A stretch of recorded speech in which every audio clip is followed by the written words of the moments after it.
Olá pessoal, tudo bem? Bom, aqui é a professora Priscila e hoje estarei falando com vocês sobre os tipos de empresa e algumas dessas características relacionadas a essas empresas existentes no nosso país, no Brasil.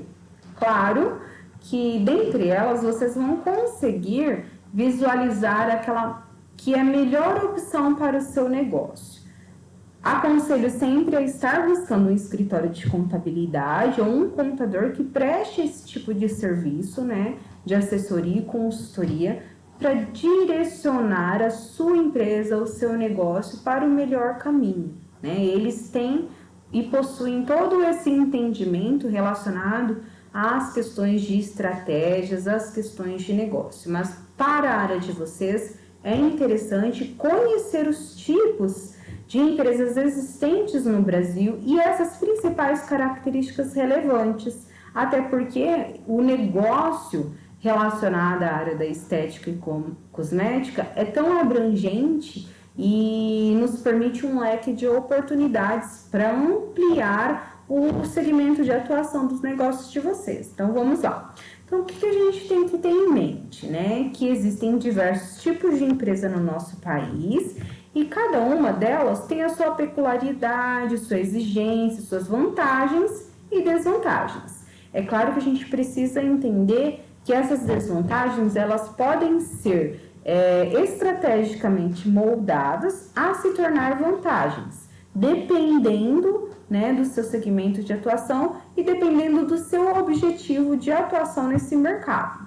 É claro que a gente tá tendo uma exceção aqui naquelas organizações que não têm fins lucrativos. Isso não entra na nossa aula de hoje, né? Então, a gente está abordando os empreendimentos que, de fato, buscam por algum tipo de lucro, tudo bem?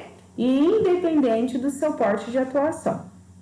Bom, por mais que existem, né, que os tipos de empresa, eles têm uma influência no seu tamanho, e que estas companhias elas terão no mercado a escolha da sua modalidade, nem sempre é motivada somente por este fator de escolha da modalidade. A gente tem que entender isso.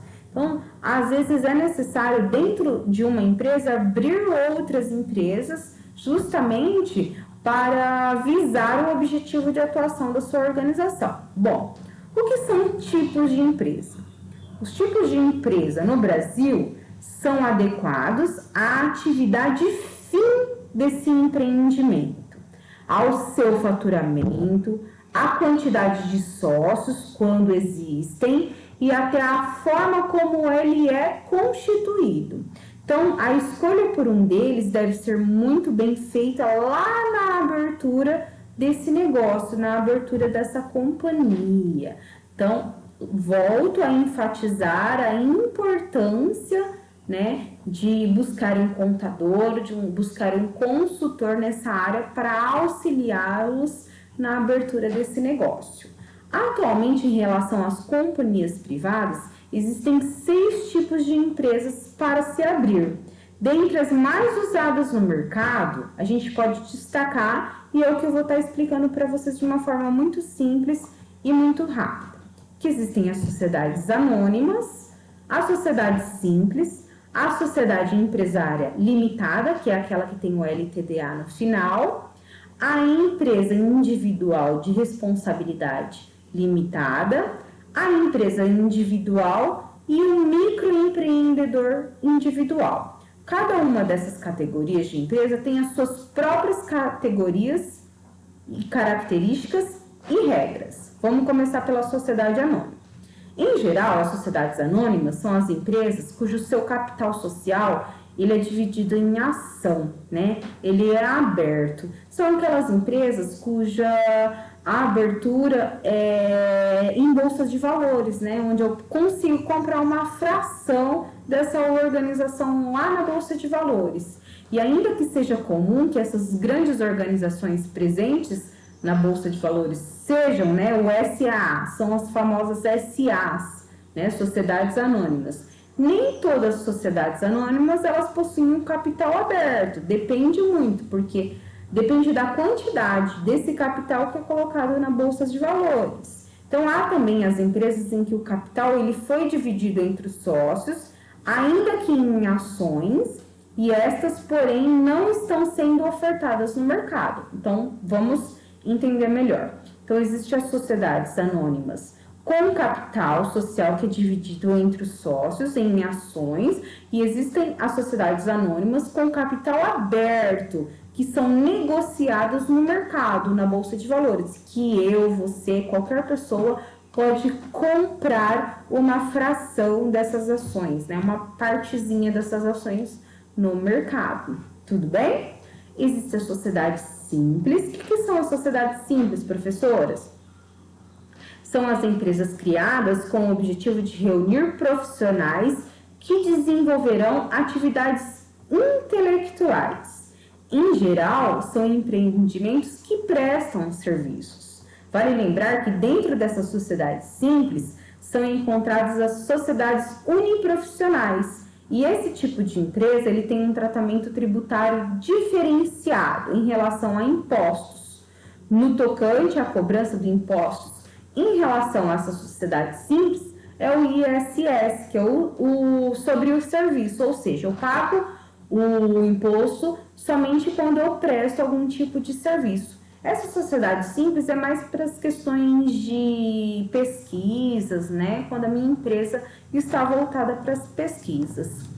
Existe a sociedade limitada. Essa é bem interessante de se conhecer.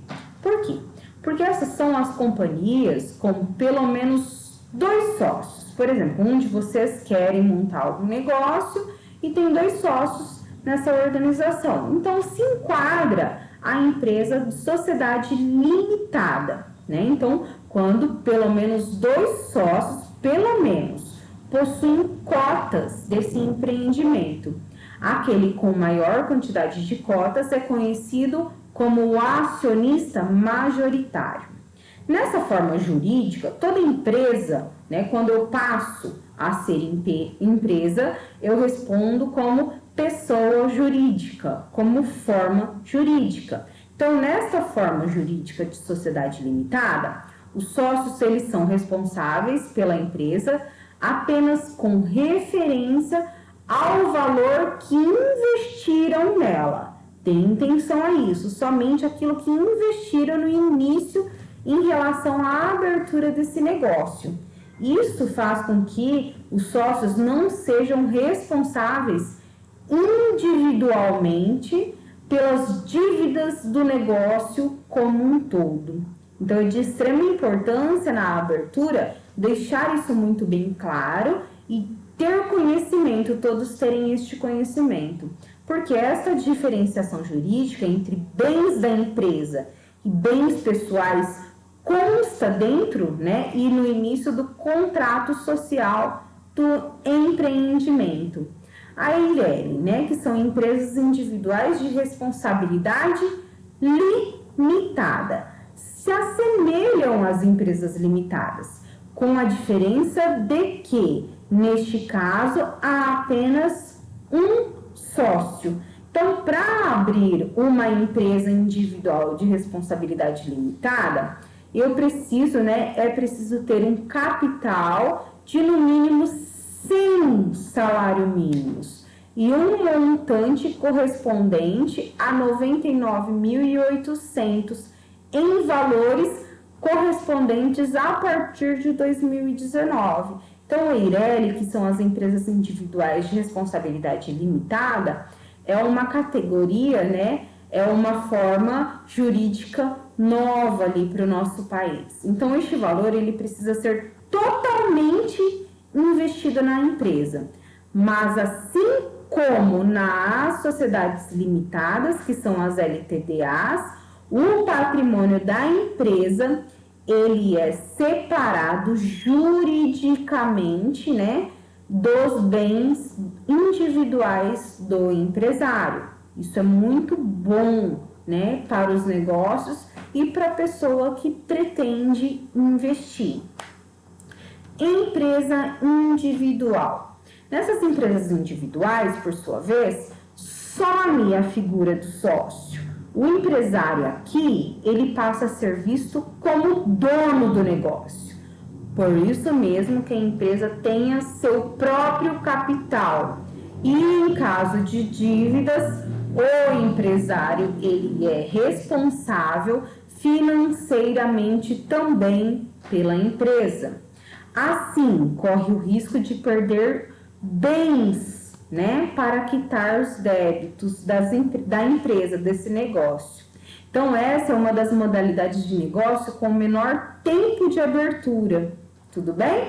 E o famoso microempreendedor individual, que eu acredito que cabe muito a vocês, né? Cabe ao segmento de atuação de vocês. Ele é o caçula de todos os tipos empresariais, é o famoso MEI, que é uma figura única dentro da legislação brasileira.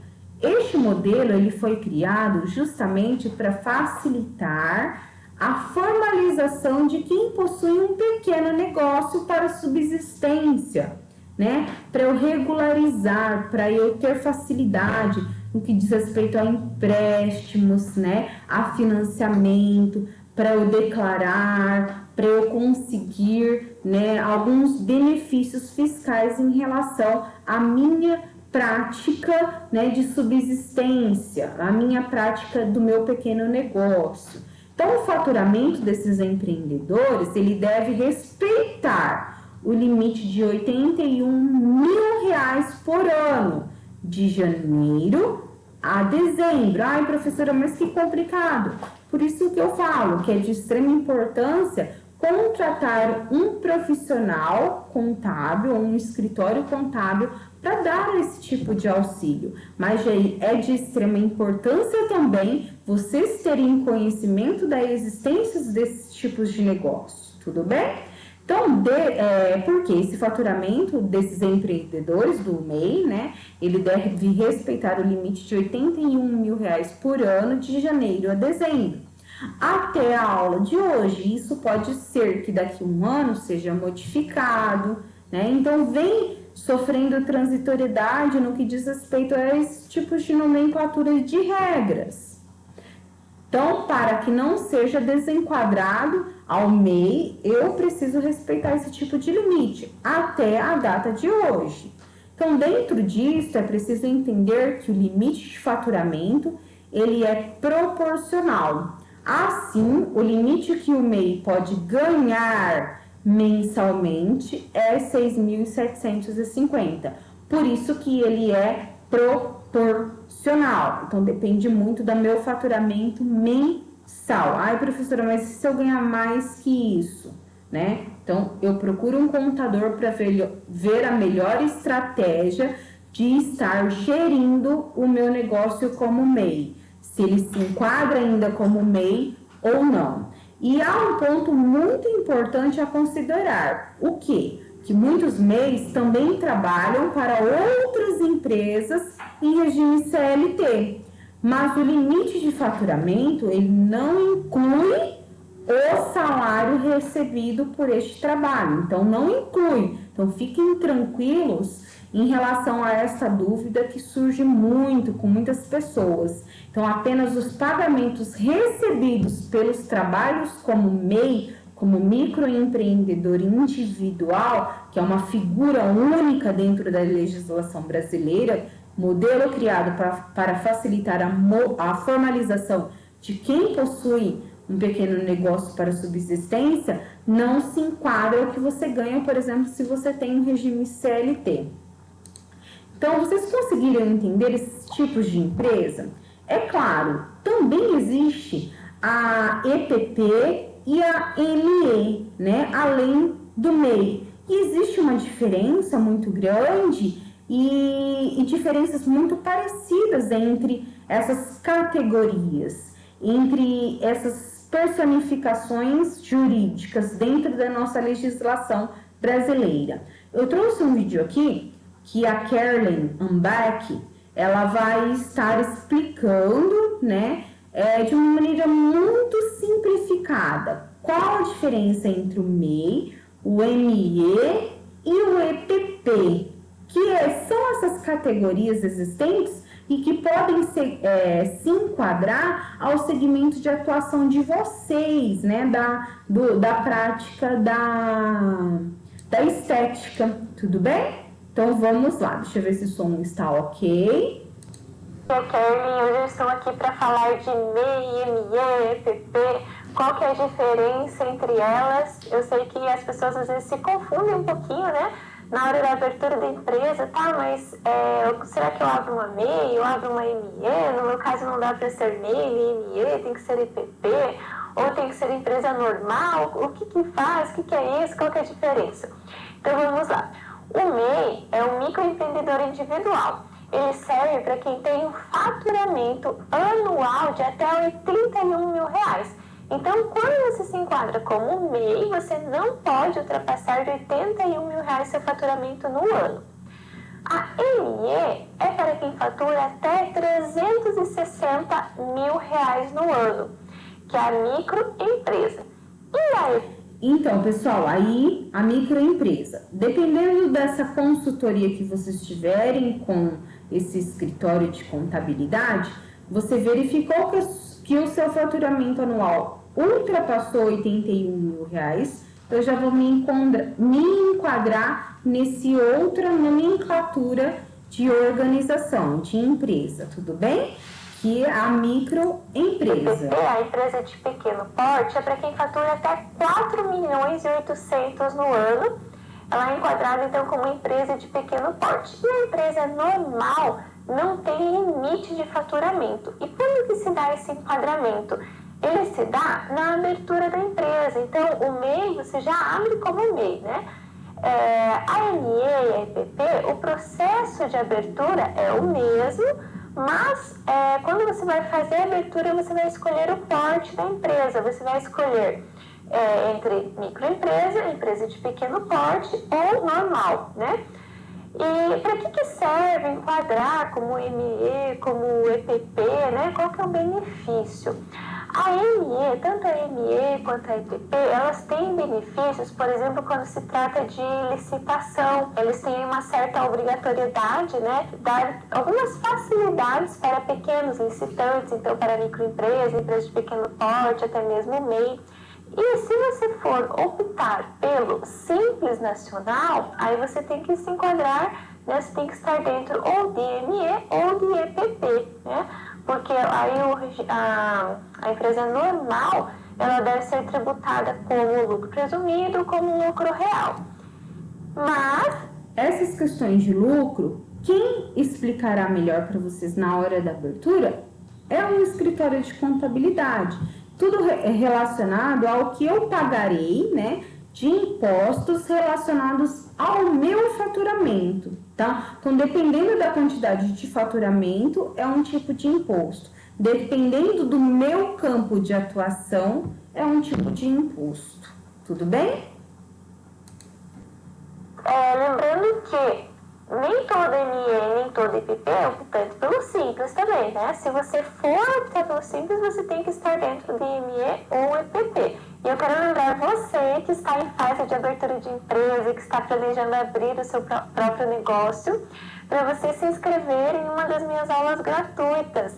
Então, para que você não venha, de repente, abrir assim de qualquer maneira, sem um bom planejamento, né? A gente sabe que o índice de mortalidade das empresas é muito grande no Brasil nos 2 primeiros anos, então eu quero evitar que você passe, né, por isso, por aquele sofrimento aí de não ter calculado certo, não ter planejado certo, né, esses custos iniciais, o que você vai precisar.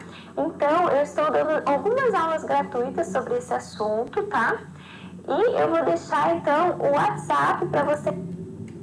Então, pessoal, para quem tiver interesse, eu acho super interessante, né? Porque a Carlin, ela fala sobre as questões de empreendedorismo, né? Sobre essa diferença de microempreendedor individual, né? Microempresa e empresa de pequeno porte. É claro que dependendo do campo de atuação de vocês, né? Se enquadra perfeitamente no microempreendedor individual, até porque a gente consegue ali, de alguma maneira, passar cartões de crédito, não emitir notas fiscais, né? O campo de atuação da estética ela nos permite isso. Muitas pessoas pagam à vista esse trabalho e o que eu não preciso declarar ali como faturamento.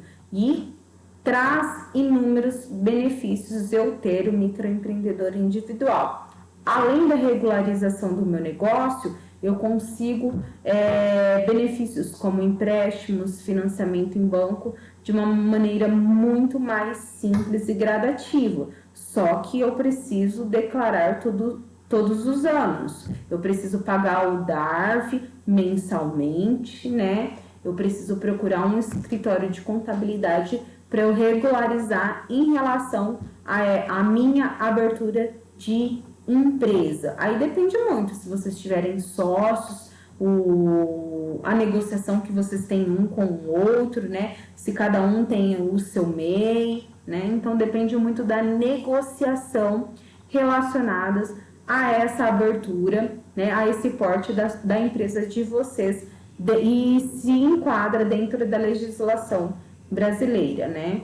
E hoje é claro que precisa buscar um contador para estar dando esse auxílio, né? Ah, professora, mas a nossa aula a gente não vai aprender isso? Isso é muito estratégico, é muito singular, é muito profundo em relação às questões de legislação. O que nós precisamos na nossa aula é entender que existem tipos de empresa e que essas empresas elas se modificam de acordo com o seu tipo de faturamento. Dependendo do tipo de faturamento, eu pago algum tipo de imposto. E como eu vou saber isso? Buscando o auxílio de um escritório de contabilidade para estar legalizado perante a legislação brasileira, né? Condizente ali com as questões tributárias e para que facilite o andamento do meu negócio no que diz respeito a financiamentos e empréstimos, propriamente dito. Bom, pessoal, então por hoje é somente essa explicação para não ficar um conteúdo tão massivo. Qualquer coisa vocês me procurem, me perguntem e eu vou deixar uma questão na plataforma de vocês para vocês estarem pesquisando em relação ao assunto abordado na aula de hoje. Obrigada!